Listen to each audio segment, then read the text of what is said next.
India बस, आपकी सोच, आपकी आवाज। यूपी सरकार का बजट प्रदेश के विकास में मील का पत्थर साबित होगा।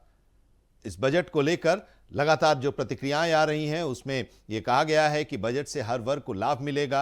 यह बजट पर्यटन, शहरी विकास और उद्योगों को बढ़ावा देकर रोजगार के अवसर पैदा करने वाला है। विपक्ष पर तंज कसते हुए कहा गया है कि विपक्ष के पास आगामी चुनाव 2027 के लिए कोई मुद्दा नहीं है। जनता विकास करने वाली सरकार को फिर से चुनेगी।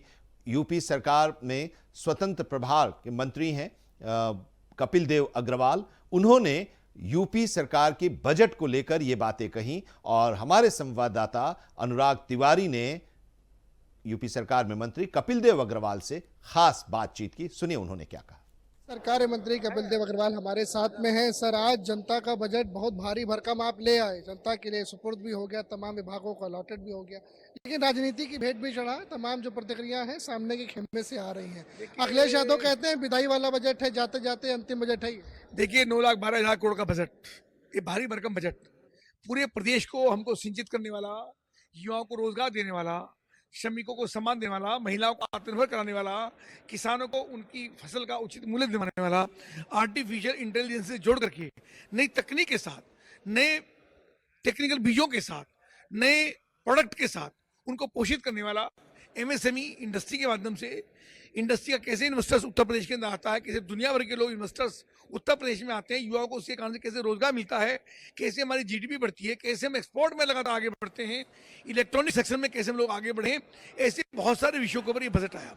और निश्चित रूप से हमारी प्रसन्नता का विषय यह है कि जहाँ एक और वो समाजवादी पार्टी केवल गुंडागर्दी होती थी, केवल हमले होते थे, अत्याचार होते थे, भ्रष्टाचार होता था, लूट होती थी, गुंडागर्दी का साम्राज्य था, ऐसे सब गुंडागर्दी को समाप्त करके आदरणीय मुख्यमंत्री योगी आदित्यनाथ जी ने उन सब आताताइयों की जमीनों पर जो कब्जा की जमीन थे उन पर गरीबों को मकान देने का काम किया और पूरे प्रदेश के अंदर खुशहाली है और आत्मनिर्भर भारत की ओर हम लोग लगातार बढ़ रहे हैं और $5 ट्रिलियन की इकोनॉमी की लिए जो आदरणीय प्रधानमंत्री का संकल्प है उसकी हम लगातार आगे बढ़ने का काम कर रहे हैं। शिवपाल सिंह यादव कह रहे हैं कि कागजी बजट है और कांग्रेस कह रही थी कि आप पुराना वाला यूटिलाइज नहीं कर पाते, नया जो है वो आ जाता है। हाँ, तो निश्चित रूप से बजट अपने समय पे आएगा।